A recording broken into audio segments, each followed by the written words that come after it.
Cette émission est rendue possible grâce à la famille des partenaires de l'Église de la Victoire.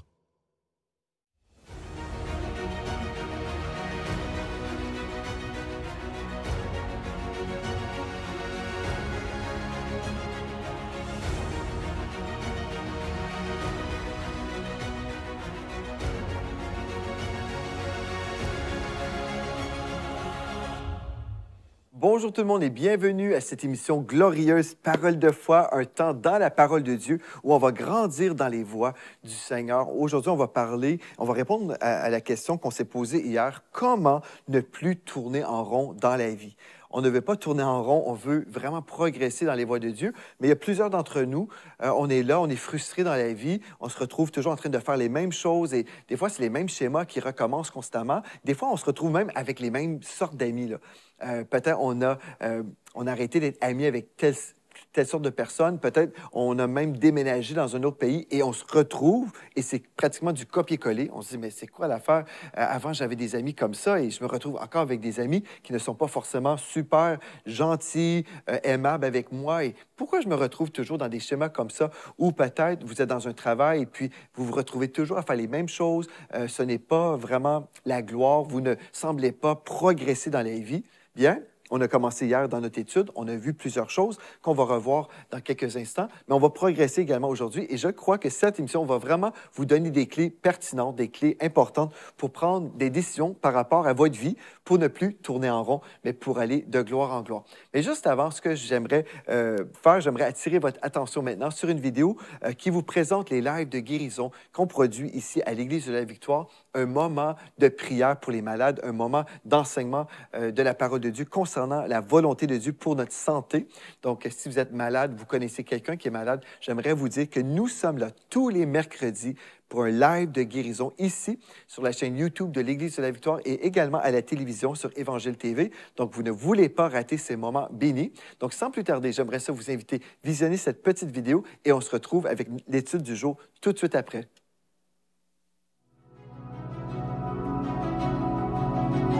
Jésus-Christ allait de lieu en lieu, faisant du bien et guérissant tous les malades. À l'Église de la Victoire, nous croyons qu'il n'a pas changé. Jésus peut et veut encore guérir tous ceux qui souffrent dans leur corps et dans leur âme. Si vous avez besoin de guérison, joignez-vous au pasteur Joël et Mathilde Spinks, pasteur Gwen Dresser, ainsi que d'autres membres de l'équipe, afin de recevoir un enseignement de foi qui sera vous bâtir et vous encourager. De plus, vous bénéficierez d'un moment fort dans l'onction lors des temps de prière en direct. Les intercesseurs du Centre d'appel Victoire seront aussi disponibles pour prendre votre appel afin de prier pour vous personnellement. Jésus veut vous faire du bien et nombreux sont ceux qui témoignent avoir reçu leur guérison lors de ces réunions de prière internationales. C'est donc un rendez-vous pour le live de guérison tous les mercredis à 15h heure de Montréal ou à 21h heure de Paris sur la chaîne YouTube de l'Église de la Victoire.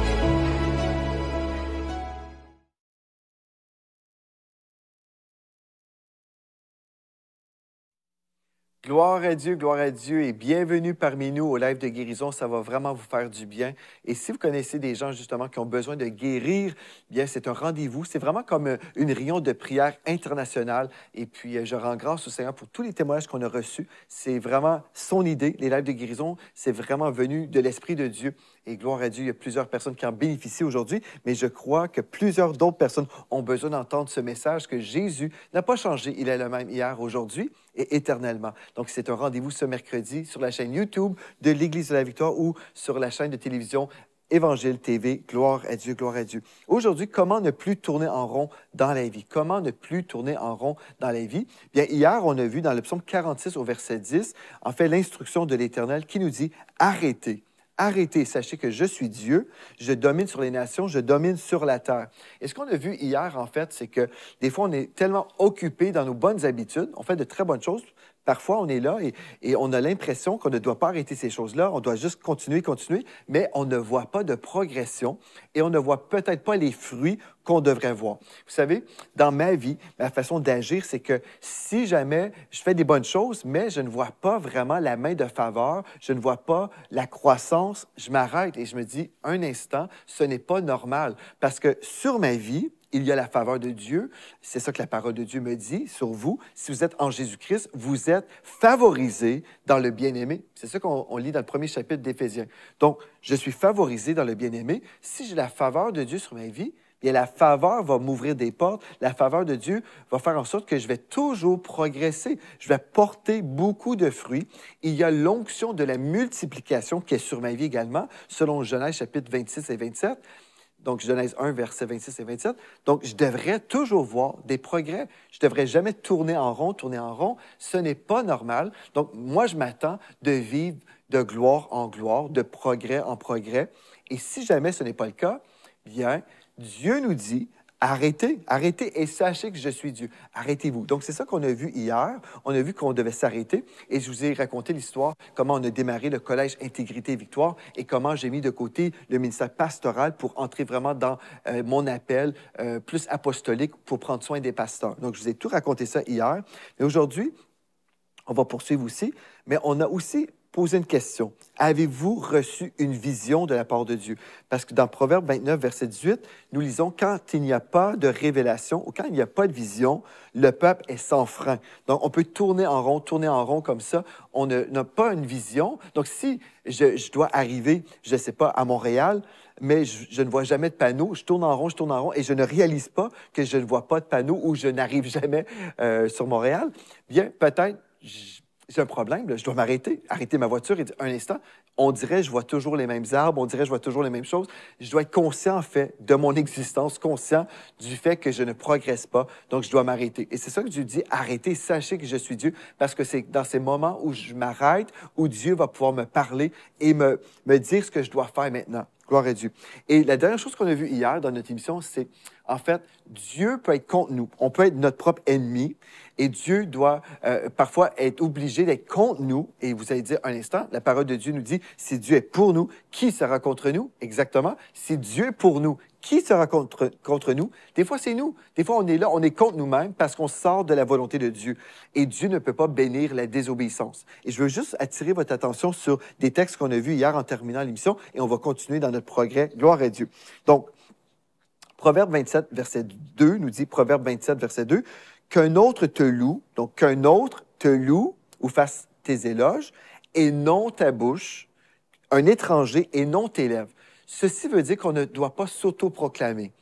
On peut comprendre et recevoir une vision divine. Oui, Seigneur, tu m'as appelé à faire telle ou telle chose. J'ai cette vision devant toi, devant moi, qui vient de toi. Donc, je sais, Seigneur Dieu, tu m'appelles à devenir un médecin, par exemple. Ça, c'est la vision. Tu m'appelles à être un chanteur. Bon, admettons, c'est un appel de Dieu. Il n'y a pas de souci, Dieu nous révèle des belles choses. Maintenant, si on est frustré parce qu'on se dit, ben, Dieu m'a montré que j'étais pour chanter, mais là, je vois que les choses n'avancent pas vraiment. Donc, ce que je peux faire, c'est tomber dans le piège où je crois que je dois m'auto-proclamer. Par exemple, je suis à l'église et là, je suis avec des gens et là, je me mets à chanter très, très fort pour que tout le monde me remarque. Là, je peux parler à droite et à gauche et dire, ah, vous savez, ben moi, j'ai ce projet devant moi, mais vraiment, je sais que Dieu m'a donné un talent, je sais que, waouh, vraiment, quand je chante, les gens pleurent, les gens sont touchés. Et là, je parle de moi-même et je dis, ah oui, je suis tellement loin dans le chant. Je suis tellement talentueux et voilà, je pense que je suis le meilleur chanteur au monde. Bon, je vous donne ça comme illustration. Qu'est-ce qui se passe à ce moment-là? Bien, on est passé d'avoir l'appel de Dieu, une vision divine, à l'orgueil. Et qu'est-ce que ça fait? Bien, ça va repousser les gens. Les gens vont dire, OK, cette personne, un petit peu trop orgueilleuse, non, vraiment. Même si, admettons, la personne parlait avec, je ne sais pas, un conducteur de chant, quelqu'un, un leader à l'Église, la personne entend ça, elle se dit, non, la personne ne fait pas confiance à Dieu, elle est en train de s'auto-proclamer, elle veut me manipuler, ça ne sent pas bon, je veux rien savoir. Donc, on va repousser les gens, mais en même temps, la grâce de Dieu n'est pas en opération à ce moment-là, parce que Dieu résiste aux orgueilleux.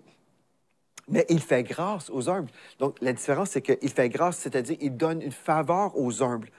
L'humilité veut dire, Seigneur, je crois ta parole, OK, je crois ce que tu as dit sur ma vie, mais je crois aussi que c'est toi qui vas l'accomplir à travers de ma vie sans que je devienne mon agent de promotion. Seigneur, si tu veux que je fasse telle ou telle chose, c'est toi qui vas me parler, c'est toi qui vas parler aux gens dans mon entourage, c'est toi qui vas me propulser vers l'avant, c'est toi qui vas m'élever. Parce que dans Jacques chapitre 4, donc Jacques chapitre 4 au verset 10, nous lisons « Humiliez-vous devant le Seigneur et il vous élèvera. » Voyez-vous, c'est Dieu qui va le faire. Quand je m'élève, bien les gens n'aimeront pas ça. Et dans 2 Corinthiens chapitre 10 au verset 18, nous lisons « Ce n'est pas celui qui se recommande lui-même qui est approuvé, c'est celui que le Seigneur recommande. » Voyez-vous, c'est le Seigneur qui va le faire à votre place. Donc, déjà, vous pouvez vous reposer dans le fait, je n'ai pas à faire ça, je n'ai pas à être dans la crainte, je n'ai pas à me soucier de tout ça, vivre de l'anxiété. Non, je peux juste me reposer là-dedans.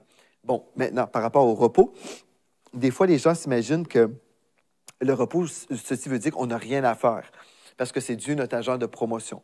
Écoutez bien ceci, je veux vraiment vous aider à comprendre ceci par rapport aux promotions qui viennent de l'Éternel.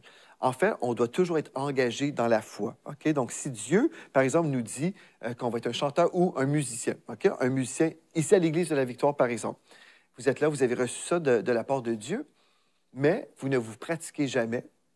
Je ne sais pas, vous faites toujours autre chose. OK?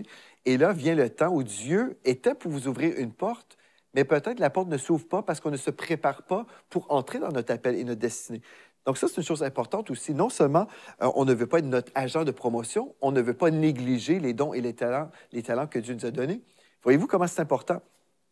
On a déjà eu des situations où certaines personnes n'ont pas reçu de promotion, mais en même temps, est-ce que ces gens-là ont pratiqué leur instrument, par exemple? Si je m'attends que, oui, c'est ça mon appel, bien, je dois faire ce que Dieu m'appelle à faire, être dans la foi, mais aussi, dans le monde naturel, je vais passer du temps à pratiquer.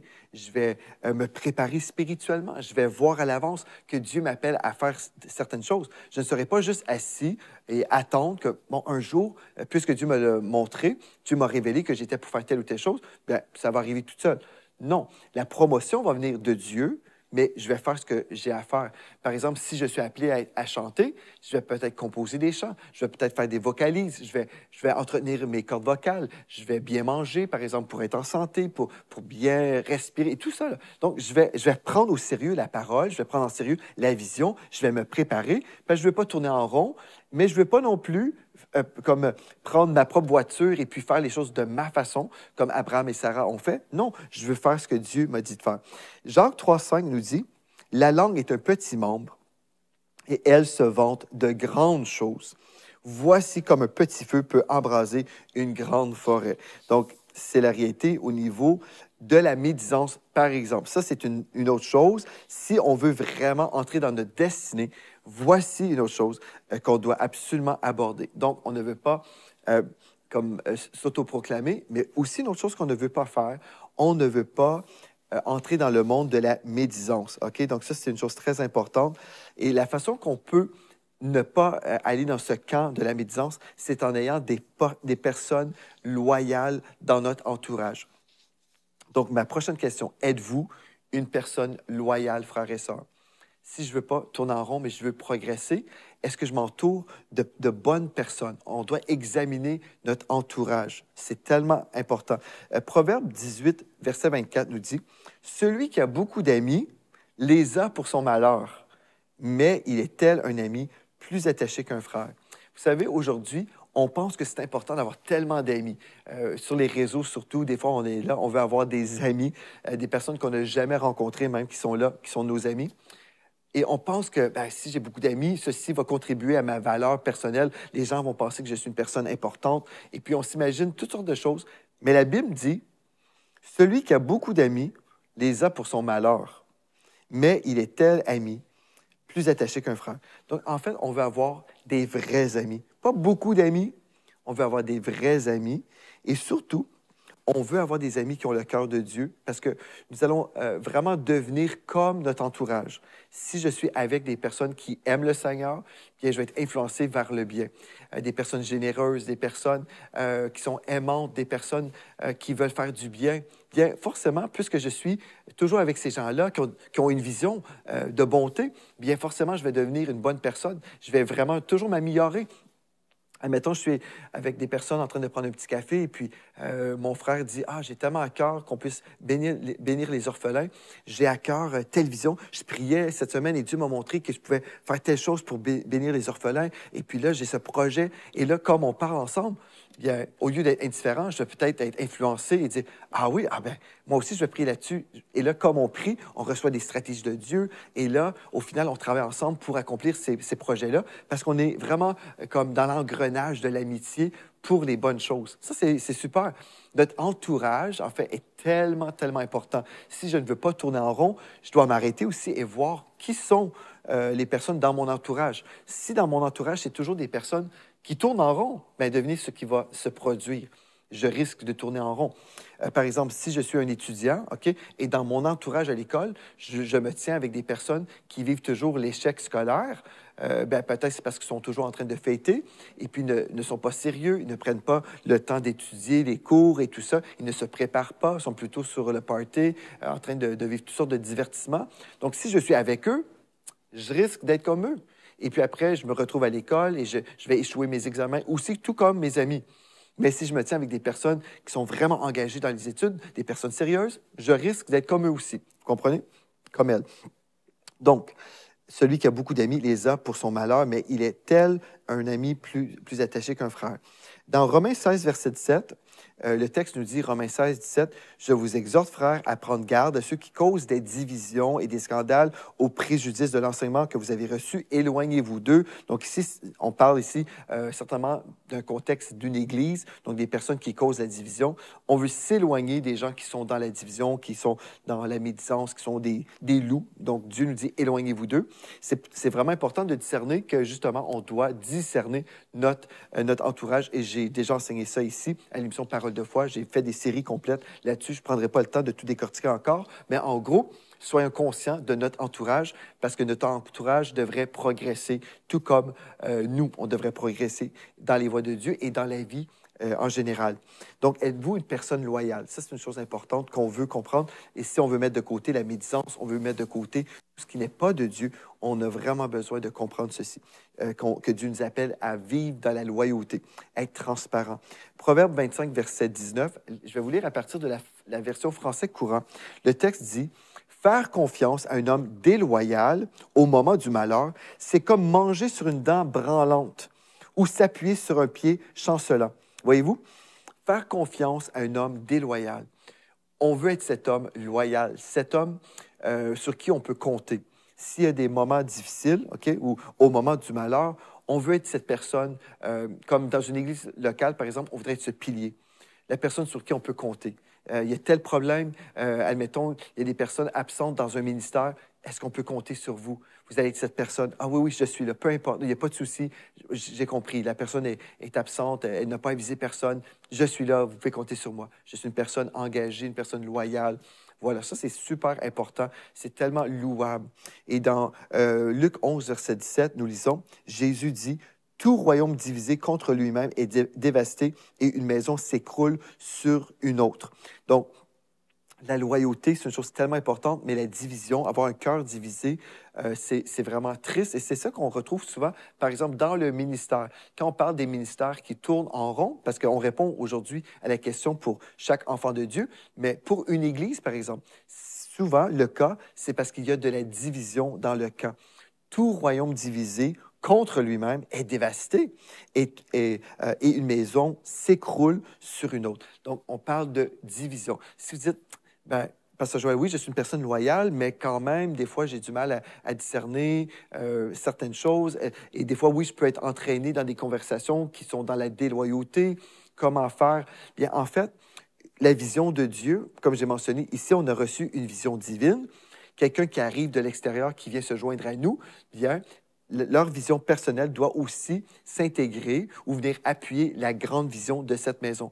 Quelqu'un qui dirait, oui, bien, moi, je crois qu'on devrait transformer le climat spirituel des nations par la diffusion médiatique du message de la foi en Jésus-Christ. Donc, la personne est d'accord. Mais si une autre personne arrive et disait, par exemple, oui, c'est très bien, mais moi, ma vision, c'est pas les nations. Moi, c'est vraiment la ville seulement et seulement la ville. On devrait transformer le climat spirituel de la ville et on exclut les nations. Et je suis contre même. là, on parle d'une autre vision qui s'oppose à la vision existante. Et là, on parle de division. Mais une vision existante peut venir aussi appuyer la grande vision. Quelqu'un qui est humble pourrait dire, « Ah, ben moi, j'ai reçu une vision qu'on doit vraiment s'investir dans la ville et aussi dans les nations. » Voyez-vous, il y a une différence là. Donc, entre ma vision, qui est aussi avec la grande, où on peut vivre comme une vision contre l'autre. Et ce n'est pas ce que Dieu veut pour nous. Donc, examinez votre entourage et posez-vous la question, est-ce que vous êtes une personne loyale? Et pourquoi c'est important dans le cadre de ne pas tourner en rond? Parce que Dieu voit votre vie, il voit votre cœur et Dieu veut multiplier votre vie. Il veut vous amener de gloire en gloire. En fait, quand on est là, on tourne en rond, souvent, comme j'ai dit, on n'a pas une vision, OK?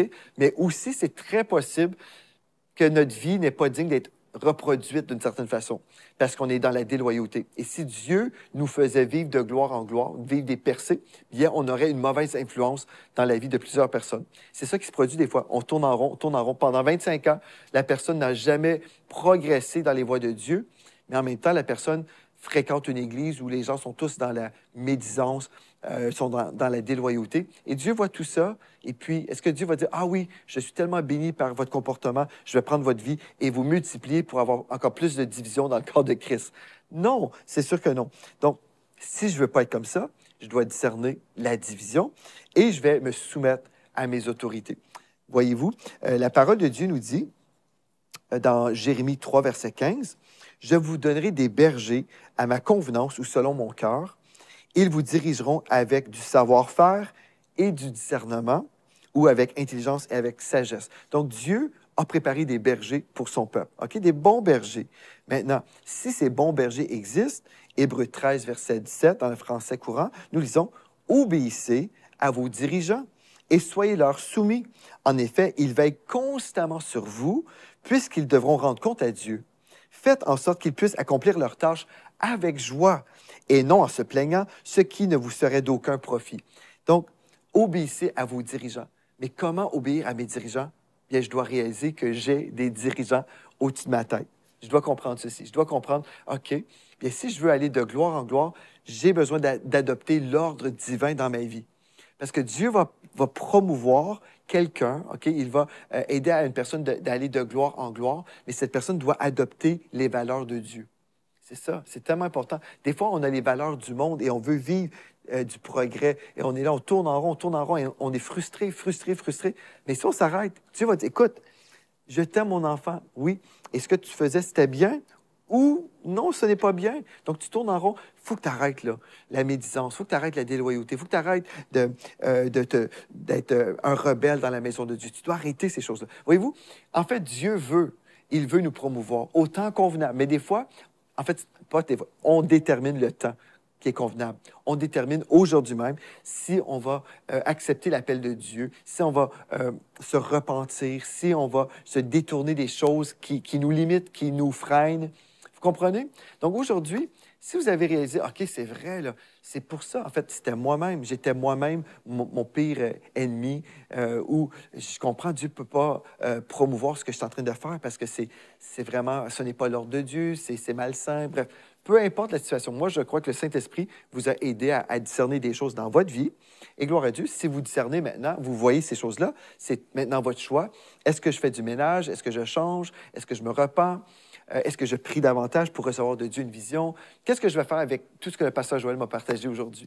Qu'est-ce que je vais faire? On peut entendre et juste oublier aussitôt et écouter la prochaine émission. Et puis voilà, on est comme ça. Ou on s'arrête. Non, arrêtez et sachez que je suis Dieu. On peut s'arrêter et dire, Seigneur, ce n'est pas normal si je ne progresse pas. Je dois progresser. Maintenant, montre-moi les choses qui me bloquent. Montre-moi les blocages. Montre-moi les choses que je dois changer dans ma vie pour vraiment voir ta gloire s'installer dans ma vie. Et si vous le faites, je suis convaincu, vous allez être heureux. Vous allez être un chrétien heureux parce que vous allez recevoir de Dieu sa pensée en toutes choses. Donc, j'aimerais ça déclarer sur vous. Vraiment, vous devenez un chrétien tellement heureux et tellement béni. Vous êtes mature dans le nom de Jésus. Vous êtes courageux dans le nom de Jésus. Vous êtes capable de répondre à l'appel de Dieu. Vous êtes capable de vous repentir. Vous êtes fort et puissant dans le nom de Jésus parce que vous avez un cœur selon le cœur de Dieu. Amen et amen. Gloire à Dieu. J'espère que vous avez été bénis par ces deux émissions concernant le progrès, comment vous pouvez cesser de tourner en rond. Et si oui, écrivez-moi à témoignage@églisedelavictoire.com. Donc, témoignage@églisedelavictoire.com. Et puis, aussi, si vous avez des requêtes de prière, n'hésitez pas de nous écrire également. Nous sommes là, nous avons toute une équipe d'intercesseurs qui vont prier pour vous et qui vont se joindre avec foi pour vous percer dans le nom de Jésus. Gloire à Dieu. Donc, merci infiniment d'avoir été avec moi cette semaine. Et d'ici à la semaine prochaine, rappelez-vous de ceci. En Jésus, vous êtes richement bénis. Vous êtes bénis par les messages révolutionnaires de l'Église de la Victoire. Prenez part à cette œuvre qui transforme des milliers de foyers en visitant dès aujourd'hui semer.ca. Devenez un partenaire mensuel ou un bâtisseur ou paramétrez vos dons de façon automatique en toute discrétion et sécurité. 100% de ce que vous semez sert à annoncer l'Évangile. Merci de croire avec nous. semer.ca